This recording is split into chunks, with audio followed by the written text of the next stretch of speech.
Mu mawulire agakagwawo breaking news wetwogereranga okufa kwa Yasini Kawuma eyakubwa amasasi ng'ennaku z'omwezi 13 mwezi ogw'omunana 2018 wenjogereranga ebintu bino bikomyewo era ebizibu birabika nga bijjidde abakulu mu gavumenti ya General Yoweri Kaguta Museveni kuba teweerabira yavaayo yennyini n'akakasa nti abaakuba Robert Kyagulanyi Ssentamu baamukuba bulungi nnyo era ye yasiima ab'ebyokwerinda era nga njogera ku ba UPDF. Kakati kkooti enkulu mu ggwanga erya Uganda eragidde okunoonyereza kuddemu kubeere nga kukolebwa kwani eyatta Yasini Kawuma tatya era yamuttira ki. Yasini Kawuma ono yali driver wa Robert Kyagulanyi Ssentamu mu kalulu ako.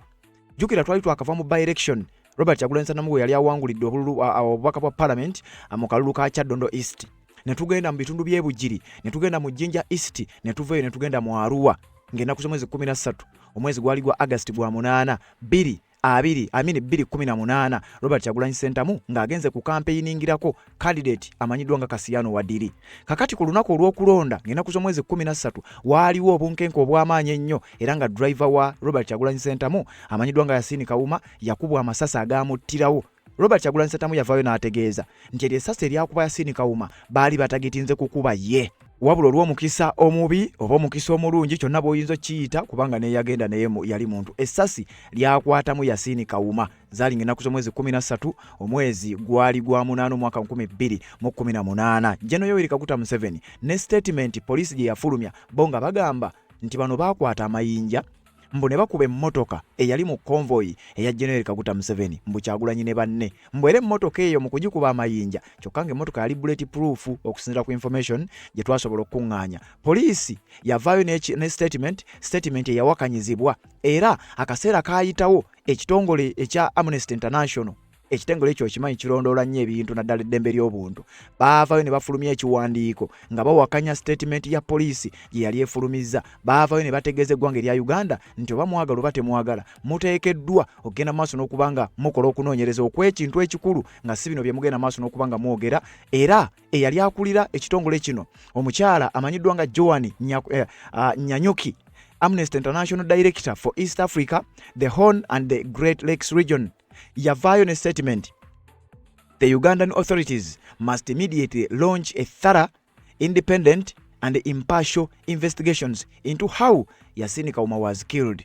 Nga Amnesty International eragira gavumenti y'eggwanga erya Uganda eveeyo ekola okunoonyereza okw'ekika ekyawaggulu ate okw'ekikugu ate okuli independent okutaliimu kwekubiira banoonyereze era bakole ripooti butya Yasini Kawuma bwe yagenda maaso n'okuba nga attibwa. Abakulu bwe baavaayo ne bategeeza nti Yasini Kawuma ne Robert Kyagulanyi Ssentamu n'abalala mbu baakuba emmotoka y'omukulu amayinja naye nga Robert Kyagulanyi Ssentamu yali yakamala okuvaayo n'ategeeza ensi nti driver wange bamukubye amasasi abasajja ba SFC. Akalulu ke yali agenzeemu ekyewuunyisa nti ate omukulu Kasiyano Wadiri yavaayo dda n'ategeeza nga ye bw'atakwatagana na Robert Kyagulanyi Ssentamu. Kati ku lunaku olwo Yasini Kawuma ye yalugenderamu.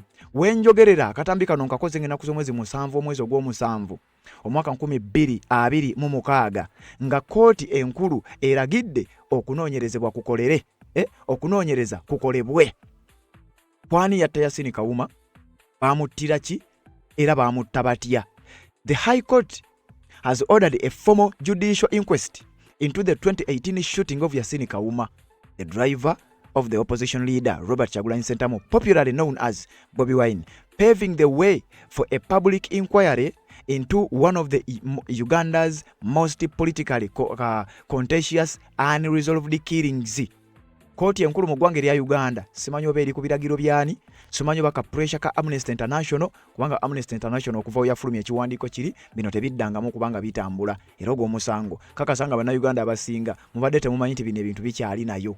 Kooti eragidde nga sisegedde esinzidde ku biragiro byani nti bino ebyali mu Arua ebyali bituusiza Robert Kyagulanyi Ssentamu okubanga naye yandibadde namufune wetwogerera. Mujjukira saga ezo zonna balyoke bamuleetere mu kooti ku miggo, balyoke bamuteeke mu mbeera eyo yonna asooka agende international community eryoke eteekewo pressure bamutwale mu ggwanga lya Amerika okusobola okugenda maaso n'okuba nga ajjanjabwa. Kati kooti enkulu mu ggwanga erya Uganda eyisizza ekiragiro nti bunnambiro era ng'ekiragiro kino kyayise omulamuzi amanyiddwa nga Justice Harriet Grace Magara yalagidde Chief Magistrates Court mu Arua baddemu buto okunoonyereza lwabadde lunaku lwa jjo ngenda kusoma mwezi 6 omwezi guno ogw'omusanvu omwaka 2026 kigenda kugenda mu byafaayo nti ogumu ku misango egikyasinze okubeera eminene egikyasinze okuteeka ensi ku bunkenke kubanga Robert Kyagulanyi Ssentamu bwe baamukuba ate nga Yasin Kawuma bamusse ensi yagenda maaso n'okwekalakaasa era wano abakulu we baategeerera kyawa omuntu gwe tukutte si wa bulijjo. Yasin Kawuma ye yattibwa era ne wetwogerera ebijjukizo bikyagenda maaso n'okubanga birabwako ku kitebe kya National Unity Platform yali mutuuze w'e Lusanja kyokka era wayita akaseera katono n'abantu b'e Lusanja ne babasenda. Kakati bino ebyagenda maaso mu bitundu bya Arua kooti egambye nti tetuli bamativu n'ebyo ripooti ze baafulumya. Uganda Police yavaayo n'agenda maaso n'okubanga efulumya report statement ngenda gikuwa gye baayogera. General Kaguta Museveni n'avaayo n'akakasa era n'akkaanya n'ensinga bwe yali erowooza nti be baasindika abasajja baba SFC okukuba Robert Kyagulanyi Ssentamu ne ttiimu ye. Mujjukira ttiimu y'ababaka ba Parliament kwaliko ba Honorable Zaake Francis Butebi kwaliko n'abantu abalala bonna baakubwa bubi nnyo abamu baavaayo nga ne wetwogerera obulamu bwabwe tebwasigala kyekimu wabula Robert Kyagulanyi Ssentamu yategeeza nti eri essasi eryakwata Yasin Kawuma abasajja baali bagendereddemu kutta ye wabula Katonda yamubikkako bubisi. Katonda bambi ate n'akwata Yasin Kawuma bw'atyo gwe yagenda maaso n'okubanga awaayo. Bajja nga baze kunzita naye Yasin Kawuma yali mu ntundule ng'atudde we nali n'akava kuba nafuluma mu hoteri ng'abaana nga bomanyi batabani bange. Sometimes when muvudde ku campaign bali relaxinga abamu bali eri bali mu kunywa kachayi kati atenze maze okola ka meeting ne banange bakasiano wadri basebofu banyanze n'abalala nvaawo nenfulume bweru wa hoteli tula mutundula omwana ali wanvuga taliwo nenvaawo netula mulandi kubanze kati Yasin najja natula wenyini wembadde abasajja batukira ne bafiringa mufirinzi wembadde era Yasin Kawuma bamukuba amasasi ne gamuyitamu nafa. Kati ntuuka ku hoteri manya Yasin bamusse okufuluma okulaba ng'aba SFC beetoolodde buli wamu n'addayo emisinde waggulu bannange edubutututu buli omu n'abuuka n'addukira gy'addukidde nze ne mbakola omu gye neekwekamu banjiga ekiro kyonna ne bamenya enzigi zonna ne bakuba abantu nga mbawulira bakaaba naye essimu yange ye yanvaamu era bw'oba bwekwekanu buno obusajja essimu ogijjangako ate n'ogikasuka walala kuba baali bambuliddwa nze ndi mubanda naawe naye eri nga bagamba mwali era bamenya enzigi zonna kulasiti ne bangwako. Kati kino kyakakasibwa nti ye gwe baali baagala wabula Katonda n'amuwugula ate n'atwala Yasin Kawuma musajja wattu n'agenda maaso n'okubanga yafiira mu bintu ebyo nga bw'obiwulidde era nga bw'ogenda obitegeera. Kati wenjogerera oluvannyuma lw'emyaka kati kirabika giringa 8 egiyiseewo kooti enkulu eragidde egamba nti kituufu mwafulumya report era kooti enkulu yeegasse ku kitongole kimanyiddwa nga Amnesty International ne bagamba nti twagala muddemu okukola okunoonyereza okw'ekika ekyawaggulu ate okuli independent. Omusajja ono tayinza kubanga afa bw'atyo, tayinza kubanga asaanawo bw'atyo, tebiyinza kubanga biggwa bityo. Twagala muddemu mukole okunoonyereza kuno nga kuli independent. Okunoonyereza kuno mweyo saga eyagenda maaso mu kubanga yapeninga mu Arua municipality akalulu akaali kagenda maaso n'okubanga kaleeta omubaka amanyiddwa nga Kasiyano Wadiri. Kakati kiki kye ngenda okulaga ngenda kusooka nkuwa ekiwandiiko kooti kyefulumizza neeragira okunoonyerezebwa kuddemu. Ngenda kuleetera ekiwandiiko ba report ne statement Amnesty International gye baafulumya nga kino kirowoozebwa tikirabika ka pressure katandise okugenda maaso n'okubanga katabuka ku basajja bano bawaliriziddwa okukkiriza bagende maaso n'okubanga bakola okunoonyereza oluvannyuma lwa kooti enkulu okuvaayo egende maaso n'okubanga efulumya ekiragiro kano kabonero akalaga nti omuntu teyeefiira era ndowooza wano olugero we luva. Yasin Kawuma baamukubanga 13 omwezi ogw'omunaana 2018 olwaleero ziri 7 omwezi ogw'omusanvu 2026 ndowooza tubadde tubulayo omwezi nga gumu emyaka 8 giwere naye ate omusajja ono yavunda nadda naye omusango gwo teguvunda. Omusango gwa Yasin Kawuma gukomyewo era byonna details ogenda kuzifuna. Nga z'obufumbo olina omwami naye ng'akutawaanya, olina omukyala ng'akutawaanya, bajja ne bakwagalako ne bagenda. Gwe alina ebizibu mu byenfuna nga ssente zikuyita mu ngalo, wooteeka ssente zifa bufi b'owola tebazza. Gwe aloota ng'ogwa mu nnyanja, gwe alumizibwa omutwe nga guganye okuwona, naawe aloota ng'ebintu bikozesa ensonga z'obufumbo. Nina ekifo ku mugga awali amayinja wennyambulirako ebisiraani, ekikwa, ekifiiriza, omudibo, obutaganja, obutaweebwa. Nzijanjaba abantu ab'enzikiriza zonna, nsiŋŋaanibwa njeru ku lw'ejjinja. Gwanjagala kuba ku nnamba yange eyo, naawe ali ewala ennyo yita ku WhatsApp. Yes, webale kubanga okyagoberera yonna gy'osinzira okubanga gy'otulabira atanaba kubanga osubscribe nga kikole kirira wansi awo olaba ekigambo subscribe kikwateko kwata kade aka notification obera omu ku abo abasooka okumanya buli lwe tuba tutaddeyo ensonga yonna. Tuli ku nsonga za Yasini Kawuma. Kati omugenzi yakubwa amasasi n'afa nga 13 mwezi gwali gwa August mwaka gwali gwa 2018 era ogwo gwe mwaka omukulu gwatajja kusobola kubeera nga yeerabira kubanga ekyatuukawo okukuba Yasini Kawuma amasasi ekyaddirira mu kiro ekyo kwali kuwuttula na kutuusa bisago ku Robert Kyagulanyi Ssentamu. Ensi yonna, si Uganda yokka, si East Africa yokka, si Africa yokka, wabula ensi yonna ne yeekalakaasa, ebigambo ne biwandiikibwa ku makubo, embeera neeteekebwa kumpi buli wamu. Robert Kyagulanyi Ssentamu akubiddwa era bangi baali balowooza nti oba oliawo n'okuttibwa attiddwa. Ndowooza eyo momenti ogigatta ku yakabaka crisis eyakabaka 29 ndowooza General Kaguta Museveni bye bimu ku biseera byatayinza kuddamu na kubeera ng'alowoozaako okuddamu okulicreatinga. Wuliriza, kati zibadde teziri busa myaka nga 8 egiyiseewo ekiwandiiko kino kifulumye nga sinakuwa kiwandiiko kansooke nkuwa statement eno. 7 years and 10 months after he was brutally shot dead in Arua, the High Court has finally ordered an inquest into the death of Yasini Kawuma, who was a driver to our leader Robert Kyagulanyi Ssentamu. Bino bibadde bigambo bya David Lewis Rubongoya okwongera okukakasa nti byowulira ku Red Zone bituufu nnyo. Kooti emaze okubanga eragira ekyagenda maaso mu Arua. Yasini Kawuma okukubwa amasasi n'attibwa. Robert Kyagulanyi Ssentamu ne bannogera maaso n'okubanga baakubwa bubi nnyo ate ne basimbibwa mu kooti awatali musango gutegeerekeka. Kati abaali bavunaanibwa olwaleero bandibanga be bagenda okuvunaana okusinziira ku kiwandiiko kye tugenda owulira. An inquest is a judicial investigation to establish the facts surrounding a specific event, most commonly an unexplained, sudden or violent death. It is a fact-finding inquiry typically led by a coroner or a magistrate. Eno inquest gye basabye oba gye balagidde kugamba ekiragiro kya kkooti enkulu kino ekyokuddamu okunoonyereza kiraga baagala kuzuula mazima ng'olwo ebyaweebwayo balabika bamaze obbibuusabuusa. Balabye nga abasajja bye bannyonnyola tebigatta, babibuusabuusa, birabika nga si bye bituufu. Kati basabye wabeewo okunoonyereza. Omusango guno Robert Kyagulanyi Ssentamu ne ttiimu y'abannamateeka baaguteekayo mu mwaka gwa 2019. Kakati okuva 2019 paka olunaku olwaleero abasajja batandise okugenda maaso n'okuba nga babiwuliriza. Olowooza kiki ekiddako? Kano tekandiba akabonero akalabika akannyonnyola ebitalabika. Batugamba although this matter was filed in 2019, it was not until yesterday that judgment was delivered.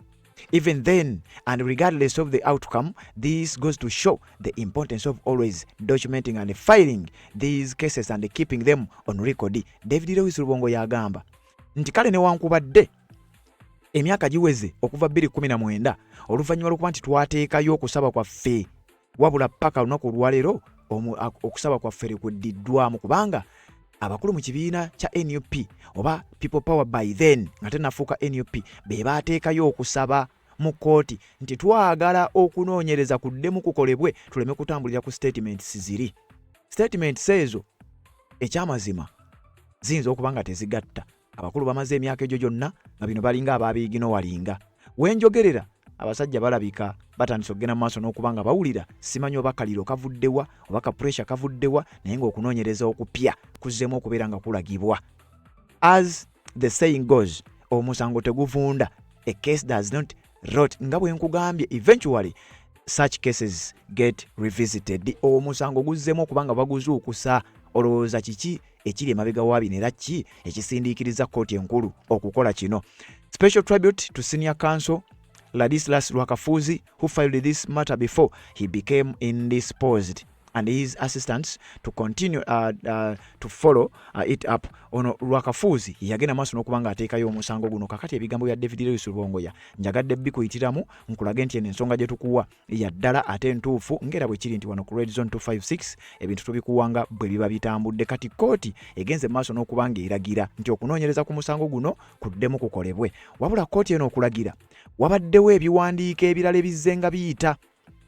Era mu biwandiiko ebyo mwe muli ekiwandiiko ekya Amnesty International ekiwandiiko kya Amnesty International njagala okkirize nakyo nkikusomeremukko katono nnyo era ng'ekiwandiiko kino ekya Amnesty International nakyo tekyaleka basajja bano waggulu era mu bunkenke oba mu bintu by'oboloozaako ebiyinza okuba nga bibaleetedde obunkenke n'okukola kino ekiwandiiko kya Amnesty International baalaba nga Robert Kyagulanyi Ssentamu abasajja bamutadde Kazito baamukubira driver we ebigenda mu maaso tebabitegeera ne bategeeza nti we bituuse mugende mu maaso n'okuba nga mukola okunoonyereza okw'ekika ekya waggulu ennyo okunoonyereza okugwanidde era ng'omukyalo ono gw'olaba y'omu ku bali emabega wa statement eyo eyafulumizibwa ekitongole kino ekya Amnesty International baatugamba batya wuliriza nakugamba Amnesty International wakidogo ya UN ne ICC bw'olaba Amnesty International nga bavuddeyo ku nsonga manya International Criminal Court, International Court of Justice, United Nations and the United Nations Security Council baba bali ku bbali awo. Kati Amnesty International yafulumya ekiwandiiko kino era n'enzija nga bw'omanyi nti ffe wano tujja ne tubikuwa enkeera nga 14 mwezi ogw'omunana 2018 Amnesty International yawakanyizaawo statement zonna ze baafulumya ne bagamba bwe bati Uganda must investigate the death of opposition politician's driver. Uganda eteekeddwa okukola okunoonyereza okuli serious. Eteekeddwa okukola okunoonyereza okuli independent ku nfa y'abadde driver owa Robert Kyagulanyi Ssentamu. Ngenda kukulaga ku ngeri Yasin Kawuma gye yali avugamu Tundura. Robert Kyagulanyi Ssentamu abadde ne ba driver naye ngenda kukulaga kaawo abaala ba documentary mujja kutya Yasin Kawuma oba oli awo lwaki yakubwa n'amasasi. The Ugandan authorities must immediately launch a thorough, independent and impartial investigation into how Yasin Kawuma was killed. Government y'eggwanga lya Uganda yalagibwa ab'ekitongole kya Amnesty International ekirwaniza eky'eddembe bagende maaso n'okukola okunoonyereza okulimu omulamwa, okunoonyereza okuli independent, okunoonyereza okutalimu kyekubiira ku nfa ya Yasin Kawuma. Joan Nyanyuki, Amnesty International Director for East Africa, the Horn and the Great Lakes, agende maaso n'okubanga ata ekiragiro ekyo kubanga ye yali in charge mukaddaako omukyalo oyo. Statement eyafuluma yagifuluma bamuyita Joan Nyanyuki. Ulira mu kiwandiiko nga bagenda maaso n'okwogera bateeka gavumenti ya Uganda ku nninga ng'olwo omwogezi wa poliisi by then yali yakamalo Emiliano Kayima mu mujjukira. Fred Enanga gwe yasikira gwe yaddira mu bigere yali yakamala okufulumya statement ng'olwo bannayuganda badimandi nga Robert Kyagulanyi Ssentamu, Zaake Francis n'abalala bali luddawa ng'olwo baakubiddwa bubi nnyo tebasobola kubaleeta mu public. Kakati wuliriza The Ugandan authorities must immediately launch a thorough, independent and impartial investigations, including appropriate forensic investigations into how Yasin Kawuma was killed with a shot to his head while he was driving an opposition member of parliament. There must be accountability for this tragic death. Yakuba Yasin Kawuma amasasi newankubadde tebaamwogera naye nga yali wa SFC. Kigambibwa nti mukadde kano bw'abanga akyaliyo yandibanga ayolekedde okusasula obwenkanya bwolekedde okubeera nga bujja. Amnesty International n'ebitongole ebyenjawulo byavaayo ne bidimaaniga gavumenti y'eggwanga lya Uganda okwogera ebituufu n'okukola okunoonyereza kwani eyasse Yasin Kawuma, yamussa atya, ye yamuttidde ki nga musajja watu driver era gwe yabadde avuga mubaka wa parliament by then.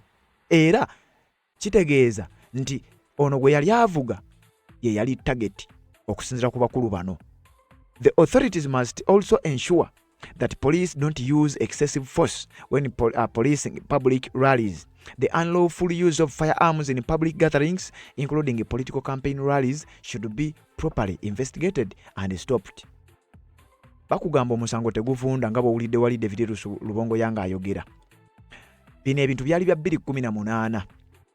Omusango guno aba opposition baaguteekayo 2019. Amnesty International ekiwandiiko yakifulumya 2018 nga wakayite essaawa 24 nga kino ekikolobero kimaze okukolebwa. Olwaleero tuli mu 2026 ensonga zikomyewo kyekiri kye nakugamba teweewuunya nnyo nga ne mu bujulizi obuli mu ICC buno bwe bumu ku bwebwo obujja okutandikibwako. Abaganda bagamba totta kibe nga tonna kikenenya. Kakati wano wandibaawo ekibe kye bamaze okukenenya nga kirabika essaawa yonna kigenda kuba kittibwa. Uliriza. The unlawful use of firearms okukozesa obubi eryanyi poliisi bagirabula. Aba Amnesty International babagamba twagala gavumenti y'eggwanga erya Uganda egende maaso n'okubanga ekola okunoonyereza ate making sure nti beetegereza abasirikale baabwe engeri gye balwanyisaamu abantu ba bulijjo, engeri gye bateeka embeera ku bantu ba bulijjo. Kakati bano tebaawulira. Bwe bataawulira kiki ekyaddirira.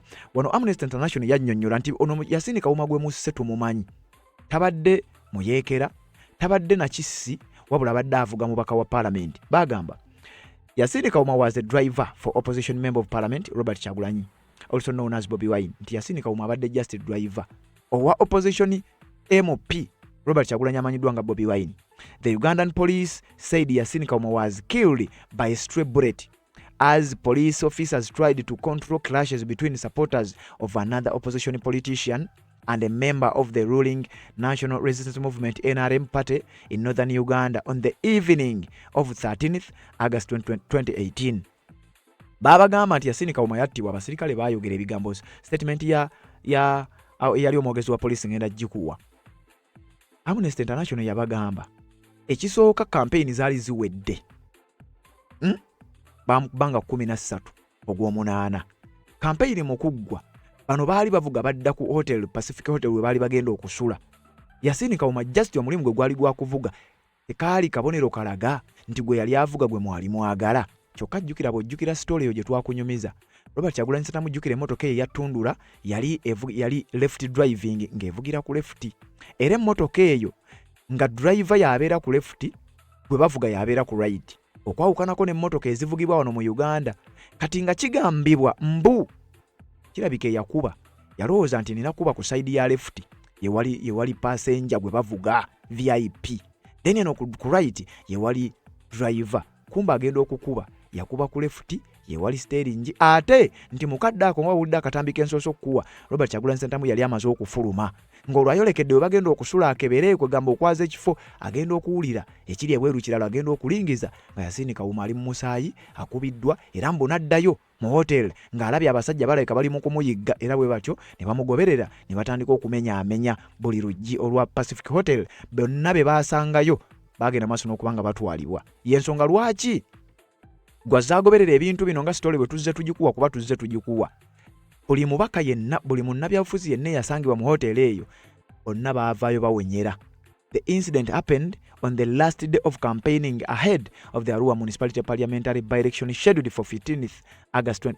Akalulu kaali kakulondebwa nga 15 nga campaign zikoma nga 13, then nga 13 baali bannyuse bwali budde bwa kiro. Poliisi bwe yagenda maaso n'okukolera ekikolwa kino. Kakati wenjogerera ekiwandiiko Amnesty International kye yata abasajja ne batakibalaamu magezi. Wenjogerera emyaka nga 7-8 egiyise bagenda maaso n'okubanga balagiddwa okukola okunoonyereza okupya. Era mu bibabagambye okukola mulimu kye bayita forensic, nti ne bwe biba binkumu mukadde kano tubyagala. Kakati olowooza kooti eya high court ani agiragidde era ani agenze maaso n'okubanga apushinga kino ekyo ekiwandiiko ngenda kikuwa nga sinaba kukikuwa kati nkuzaayo. Embeera nga bwe yali oluvannyuma lw'ebikolobero bino genda maaso n'okubanga bikoleddwa, Yasin Kawuma kitegeerekesa amaze okubanga attibwa. Poliisi omwogezi waayo Emiliano Kayima, mumujjukira Emiliano Kayima yafulumizaawo statement, yali talina njawulo ne Fred Enanga, yali talina njawulo ne Kituuma Lusoke. Emiliano Kayima yagamba bw'ati. Release on the security situation in Arua municipality, Arua district.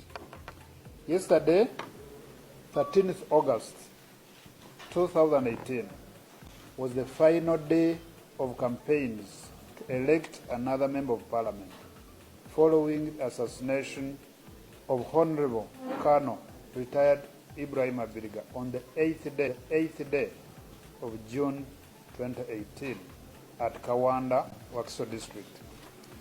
The security situation during the 3 weeks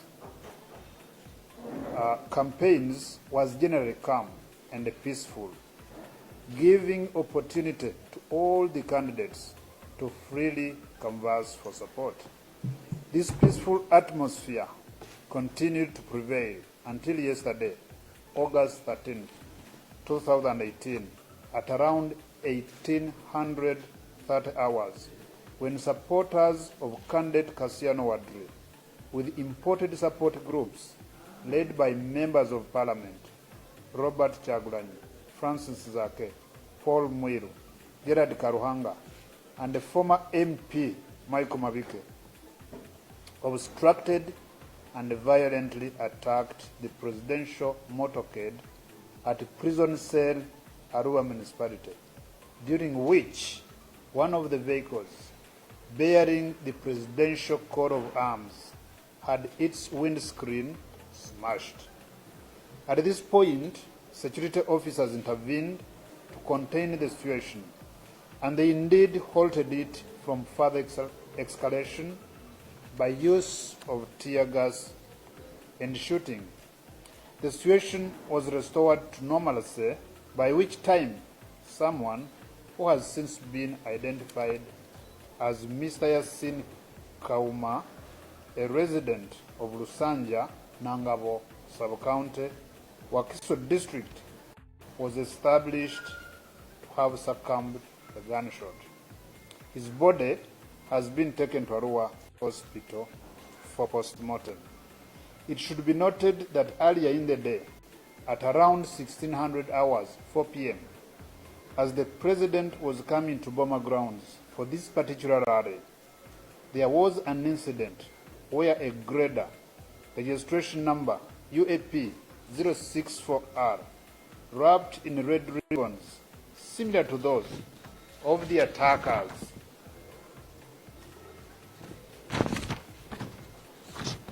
and opposition political activists obstructed his motorcade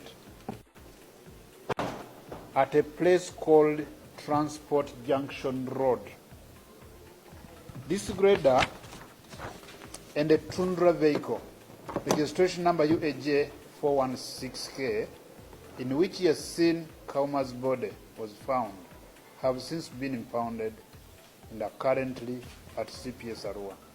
Scores of suspects have been arrested, including the following.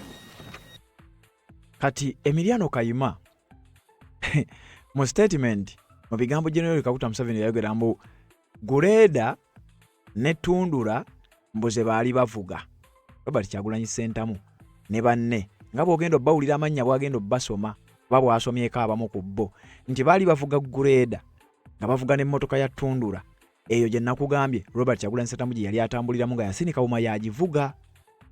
Mu kuvuga emmotoka eyo baalina amayinja ku Gureda ne bakuba emmotoka ya Museveni amayinja. Emmotoka eri eyali bulletproof bwetyo negenda maaso n'okubanga yasaanawo era mbu emmotoka eyo ekyajaasa emabegaawo ge mayinja Bobi Wine ne banne ge baali balina ku Gureda ne ku Tundura ebaakwata ne bakasuka ku mmotoka ye bwetyo mbu kyekyabakubya.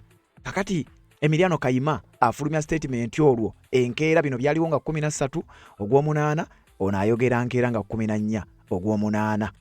Siano Wadri, the candidate, one of the candidates, MPs Paul Mwiru, Gerard Karuhanga, Robert Ssentamu Kyagulanyi, and the former MP Mike Mabike, among others, in connection with the incidents mentioned above, to help in the ongoing investigations.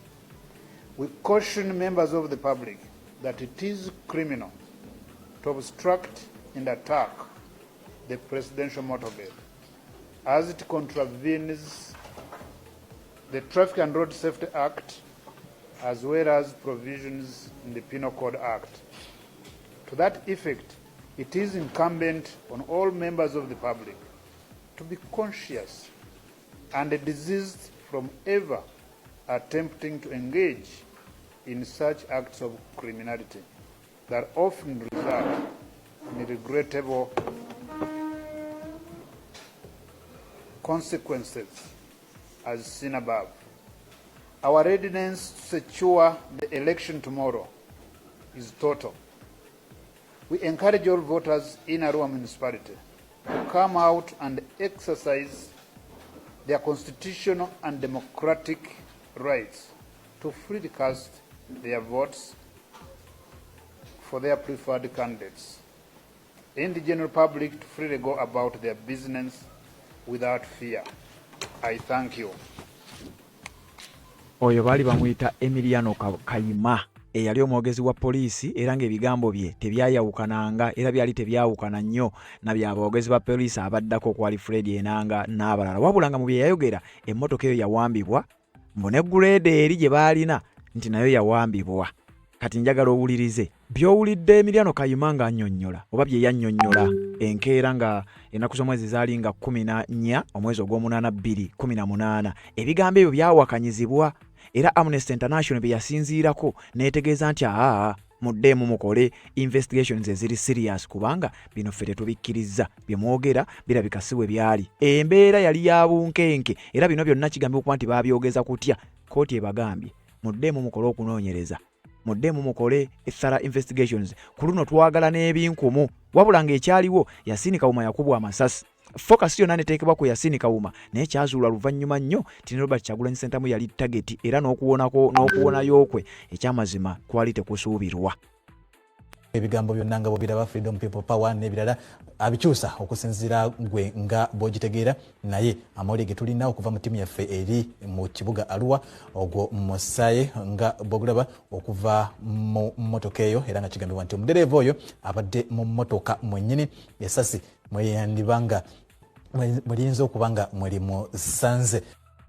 Kati yali Yasin Kawuma awo nga kimaze okakasibwa nti essasi limulidde era yali afudde. Kyokka mukadde ako Robert Kyagulanyi Ssentamu ne banne nga bali mu kuyiggibwa mu hotel mwe baali bagenda okusula.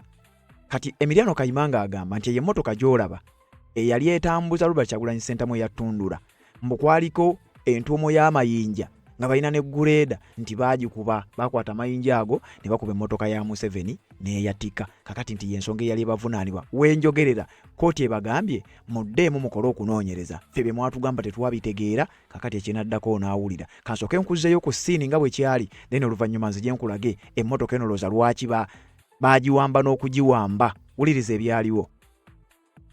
Benson Ongom, you are still live with us. What do you have for us? Yes, what we can tell you again, our viewers, we're still in Tropical Hotel in Arua municipality, where one of the Bobby Wine's team that we believe is his driver has been shot dead in his Tundra car, and the body is still lying in that very car, in the driver's seat specifically. And we have seen the police coming right now as I talk, and they're manding the whole place, and we have seen a team of plain clothes, not in uniform, enter the very hotel that the Bobby Wine's drivers was shot in. We don't know. Owulira omusajja yakugamba nti bano balabiddwako nga bamaze okukuba, kimaze okakasibwa nti mukadde ako kyali kimaze okakasibwa nti Yasin Kawuma yali afudde. Wabula oluvannyuma lw'okukikakasa nti Yasin Kawuma yali afudde, abasajja bennyininyini abaali bamukubye era abaali bamusse baalabwako ng'ate bamaze okukonfaminga nti ono afudde, baayingira hotel. Robert Kyagulanyi Ssentamu ne banne mwe baali ku sipiidi ekika ekya waggulu nga balaga nti wadde bino biwedde naye ate bakyalina gwe baagalayo waggulu eyo. Era eno gye yasinziira n'afulumya statement ku mukutu gwo gwa X yali ekyayitibwa Twitter. Yagamba, "Police has shot my driver dead thinking they have shot at me. My hotel is now condoned off by police and SFC." Nti driver wange bamukubye amasasi ye bamumaliriza bamusse, naye babadde balowooza nti bassenze kubanga nze mbadde target.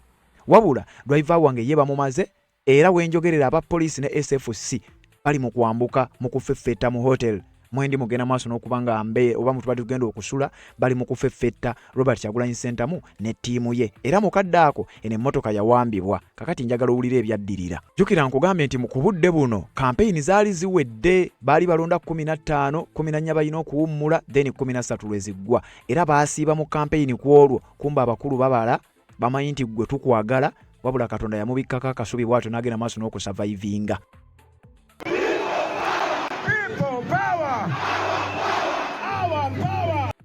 Kati kigambibwa okusinziira ku bamanyi eby'omunda batugamba nti amaanyi Robert Kyagulanyi Ssentamu, owulira ekigambo People Power kyatandikira sayidi ze Bugiri ewa Asumaani Basaalirwa, naye ekisinga okunyiiza naddala bannankyukakyuka kwe kuwulira nti Asumaani Basaalirwa takyalina Robert Kyagulanyi Ssentamu, Kasiyano Wadiri takyalina Robert Kyagulanyi Ssentamu, naye nga bano ababiri be basinga kwegamba by-elections zaabwe ze zasinga okubaamu ettutumu, ze zasinga okuba ez'obunkenke, ate nga bombi Robert Kyagulanyi Ssentamu ye yaleeta amasannyalaze ago. Olwo ng'ensi yamala dde okutegeera nti omusajja ono aliko amasannyalaze, wabula ng'ate bo bakyamubuusabuusa.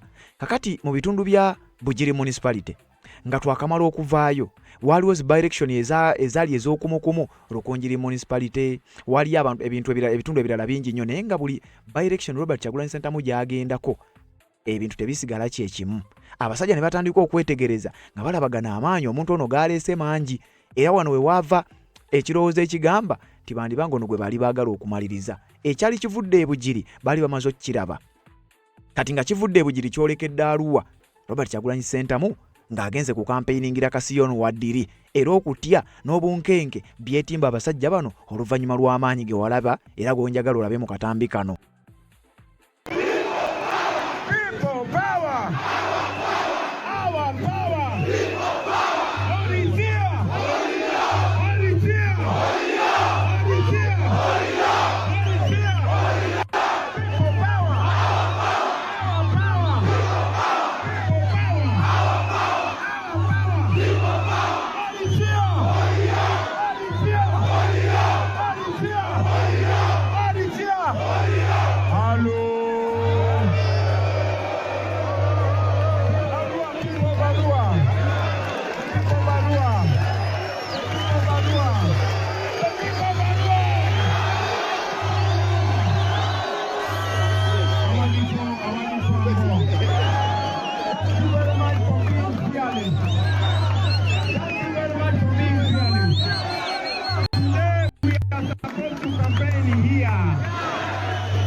Kati agamaanyi gabatiisa era nga kigambibwa okuba nti tewaali munnabyabufuzi Kabeere General Yoweri Kaguta Museveni yennyini mu Arua teyasobola kukuŋŋaanya abantu bwe batyo. Amaanyi ne kigambibwa okuba tikyandibanga kwe kwava obunkenke. Ate mu biseera ebyo twali tukyali mu tteeka erya eyo periodi mwe baaleetera etteeka lya togikwatako.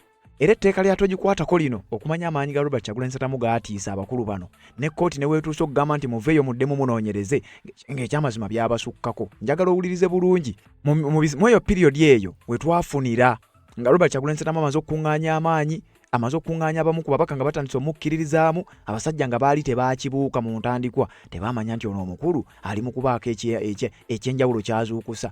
Baalinawo etteeka ery'okukyusa emyaka omukulembeze w'eggwanga gy'alina okuba ng'akomako. Mujjukire bya togikwatako.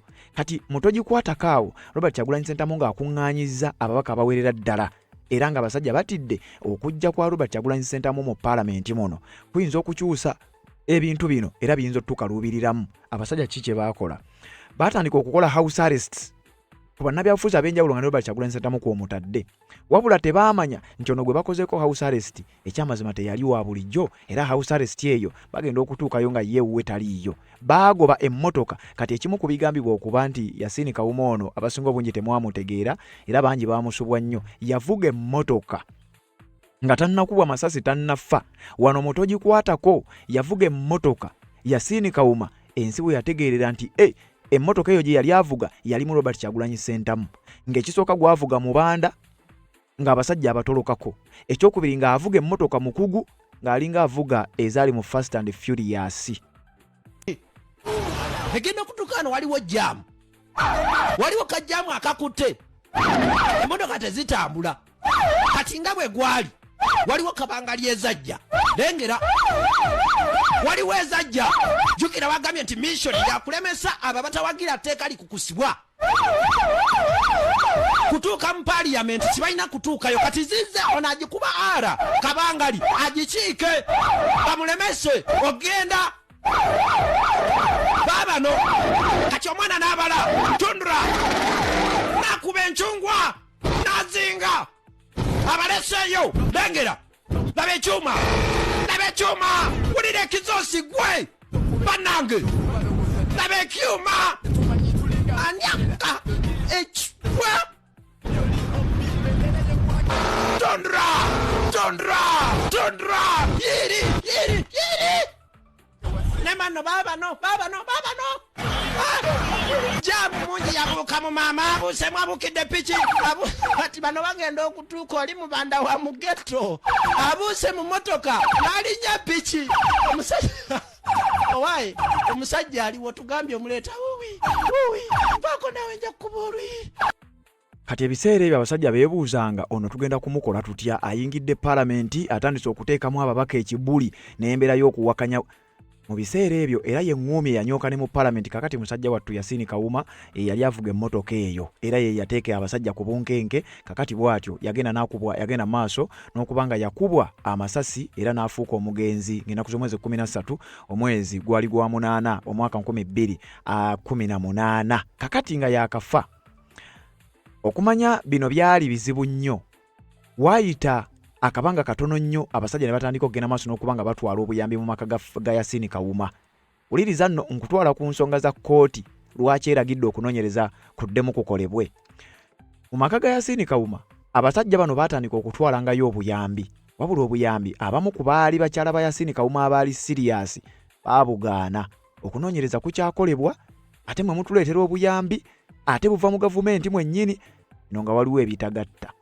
Kati amawulire ne gafuluma era nga mu baali baleese obuyambi kwaliko Catherine Kusaasira. Abamu ku bakyala ba Yasini Kawuma obuyambi buno ne babugaana. Kijja kitya timwe mutuwa obuyambi? Ani yasse Yasini Kawuma ffe kye twagala okumanya? Kati kano nga kandibadde kaseera ka kazigizigi era kalinga akabonero akalaga nti oba oli awo mu kutta kwa Yasini Kawuma wandibaawo ebyagala okubikkibwa. Lwaki batuleetera ssente? Ebibuuzo ne byeyongera. Lwaki bano abakulu batuleetera ssente era tuzikwata ku ki? Yabaffe ssente zino bwe tuzikwata tugenda kumanya tutya? Kano kaali kabonero akalaga nti bandibanga waliwo obujulizi obukwekebwa. Kati wayise emyaka kkooti egamba nti okunoonyereza kuddemu. Kansooke nkuzzeeyo emabega nga amawulire ge-exposinga abakulu nga bakyala ba Yasini Kawuma n'abamu ku b'eŋŋanda bagaana ssente. Bo bagamba twagala kumanya kituufu ekyattisizza Yasini Kawuma, nga kigambibwa okuba nti kano kalinga akabadiko okwagala okukweka n'okukeereyesa enteekateeka z'okunoonyereza. Kwani yali asse Yasini Kawuma, baali bamuttidde ki? Ne ripooti esobole okufulumya. Kati mu kifo ky'okubawa ripooti baabawangamu ssente baazigaana. Oluvannyuma lwa Yasini Kawuma eyali ddereeva wa Bobi Wine okubwa amasasi agamutwalizira kumwa ne gye buli eno abantu abalumirwa famire ye bakyaweereza amataaba. Olunaku lw'eggulo omuyimbi Catherine Kusaasira yabadde atwalidde bannamwandu ba Yasini amataaba ga bukadde 20 kyokka bannamwandu be yasanzeeyo baatidde okugakwatako newankubadde nga baabadde bazaagala kuba tebaabadde na lukusa okuva ewa mukulu wa Yasini amanyiddwa nga Male Sabbiiti atwalibwa kati tulino ne mbadde ndeese atugambe tumudde ku lwokuna tetulinze simu ye ebambinze ngamba saaliddwa nnyonnyo nganze kubanza obuyambi ndwetaagira ddala. Ku bannamwandu abagambibwa okuba 7 banaku bo okubadde Beatrice Nakigudde, Alice Mwesigwa, Florence Nakibuule ne Annette Nansubuga olwaleero beesudde mu jjulume ne bajeemera eby'omukuza ne boolekera ku kalenda guest house e Makindye okusisinkana omuyimbi Catherine Kusaasira abakwasa akamoome.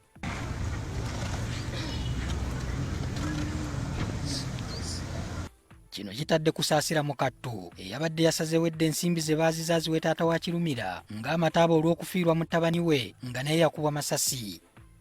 Ono naye yabadde yakedde dda ku kalenda e Makindye. Tudde wano kuva ku makya mbuza amafuta gange tujja kujja bulenga ate tujja kujja jangu ku kalenda.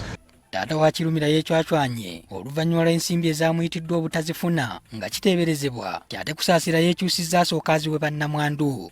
N'omijje wange omusajja omukulu n'onnimba lwaki oba onnimba? Kakati ziba teziri busa, myaka ndowooza kati gigenda mu 8 egiyiseewo ebintu bino bitandise okuba nga bikomawo. Wali we nakugambidde nti omusango teguvunda. Abasajja bano essaawa yonna bandibanga bafunibwa abaakuba Yasini Kawuma amasasi. Famire ye bagambibwa okuba nti baagaana ssente, bagamba nti ffe twagala ripooti tetwagala ssente. Omusango gwa Yasini Kawuma wenjogerera gugambibwa okuba nti gukomyewo. Kakati njagala owulirize ekiwandiiko kifulumye olunaku olwaleero zibadde ssaawa zibadde zigenderedde ekiwandiiko ne kifuluma okuva ku High Court nga batutegeeza nti ensonga ya Yasin Kawuma tebabalimba nti yaggwa, eno ensonga tennaggwa era ekyagenda maaso n'okubanga enoonyerezebwako. Kakati mukadde kano ng'ensi teri contented ne ripooti eyafuluma, wulira ekiwandiiko bwe kigamba bakawaŋŋamudde nti bino tebinnaggwa. Batugambye the High Court has ordered a formal judicial inquest into the 2018 shootings of Yasin Kawuma, the driver of opposition leader Robert Kyagulanyi Ssentamu, popularly known as Bobi Wine, paving the way for a public inquiry into one of the Uganda's most politically contentious unresolved killings. Owulidde mu wano nga bakugamba nti abantu bangi battibwa mu piriyodi y'emu nga bonna bakubwa masasi. Mu Uganda abalina emmundu baali ba mulundi gumu era ye gavumenti. Kati kwabo kubaddeko Muhammad Kirumira, biseera bye bimu, Ibrahimu Abiriga, biseera bye bimu. Kyokka twali twakava mu ssaga eyaba Andrew Felix Kaweesi. Kati wano bakugamba nti eya Yasin Kawuma y'emu ku most politically contentious unresolved killings, okutta kw'abannabyabufuzi naddala bali ku ludda oluvuganya okwali tekunnaba kunnyonnyolwa, ensi tennaba kubanga ebitegeera, famire yeetaaga okumanya ekyali kisse omuntu waabwe. Kakati buno obunkenke ne bugenda maaso n'okubanga bubateekebwako wenjogerera nga bikomyewo, era abakulu balagiddwa bagende maaso n'okuddamu okunoonyereza okuli siriyasi.